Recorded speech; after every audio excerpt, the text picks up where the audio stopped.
পৃথিবীর সব দেশে বাস চলে রাস্তার উপর দিয়ে, আর আমাদের দেশে বাস চলে একে অপরের গায়ের উপর দিয়ে। এখানে বাস চালানো মানেই যুদ্ধ আর প্রতিযোগিতা। এদেশে নতুন ঝকঝকে একটি বাস রাস্তায় দেখলে অভিজ্ঞ ড্রাইভাররা করুণার চোখে তাকান, কারণ বাসের গায়ে ঘষা খাওয়ার দাগ, টোল খাওয়া বডি না হলে সেই বাস কোনো জাতের মধ্যেই পড়ে না। আর সেই গাড়ির ড্রাইভারের এখনো কোনো অভিজ্ঞতাই হয়নি। এদেশে কোন চালক কত অভিজ্ঞ তা বোঝা যায় তার বাসের গায়ে কতগুলো দাগ আছে তা দেখে। যে বাসের গায়ে যত বেশি দাগ সেই চালক তত বড় ওস্তাদ। প্রতিটি দাগের পেছনে আছে এক একটি বীরত্ব গাথা। কোনোটা হয়তো ফার্মগেটের জ্যামে অন্য বাসকে 1 ইঞ্চি জায়গায় হারিয়ে দেওয়ার চিহ্ন, আবার কোনোটা হয়তো মহাখালীর মোড়ে রেশারেশিতে জেতার গৌরব বহন করছে। এদেশে বাস চালকদের মধ্যে এক অদ্ভুত প্রতিযোগিতা কাজ করে। কে কার আগে যাবে, কে কার আগে যাত্রী তুলবে, এই নিয়ে চলে এক নিরন্তর শীতল যুদ্ধ। এই লড়াইয়ে তাদের প্রধান হাতিয়ার হলো ঘষে দেওয়া। দুটো বাসের মধ্যে যখন এক সুতার ব্যবধানও থাকে না, তখন আমাদের দেশের চালকেরা সেখান দিয়ে গাড়ি চালিয়ে দেন। এই ঘেঁষাঘেঁষির সময় যে আওয়াজ হয় তাতে আপনারা ঘটনা ভাবতে পারেন, কিন্তু চালকদের কাছে এটা হলো মধুর সঙ্গীত। এটা অনেকটা নিজের এলাকা চিহ্নিত করার মতো।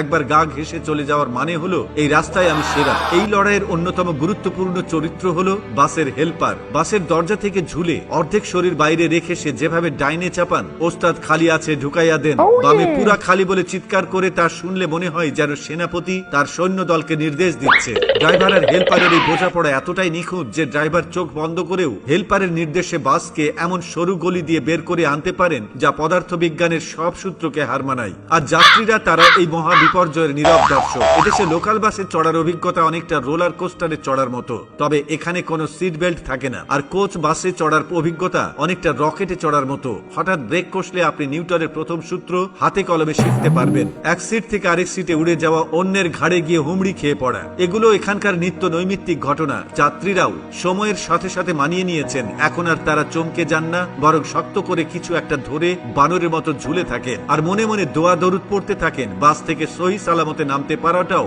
জীবনের একটা বিরাট সাফল্য। রাস্তার ট্রাফিক আইন কানুন বাস ড্রাইভারদের কাছে অনেকটা ঐচ্ছিক বিষয়। লাইন মেনে চলাকেও তারা দুর্বলতা ভাবেন। তাদের নিজস্ব এক অঘোষিত আইন আছে, জোর যার রাস্তা তার। হর্ন বাজানোটা এখানে শুধু সতর্ক করার জন্য নয়, এটা একটা ভাষা। ছোট হর্ন মানে সাইড দে, লম্বা হর্ন মানে রাস্তা থেকে ভাগ, আর একটানা হর্ন বাজানোর মানে হলো আজ তোর একদিন কি আমার একদিন। বাংলাদেশে বাস শিল্প এমন এক পর্যায়ে পৌঁছেছে যে এখন বিদেশ থেকে বহু বিদেশি এসে বাসে উঠে ব্লগ করে, আবার বলে আজ আমি পৃথিবীর সবচেয়ে বিপজ্জনক বাস রাইডিং করছি, ওয়েলকাম টু বাংলাদেশ। আর তাদের সেই ভিডিওর ভিউ হয় মিলিয়ন মিলিয়ন। আত্মসম্মান থাকলে অবশ্য কমেন্ট করার সাহস হবে না। বুঝুন তাহলে এই হলো দেশের অবস্থা।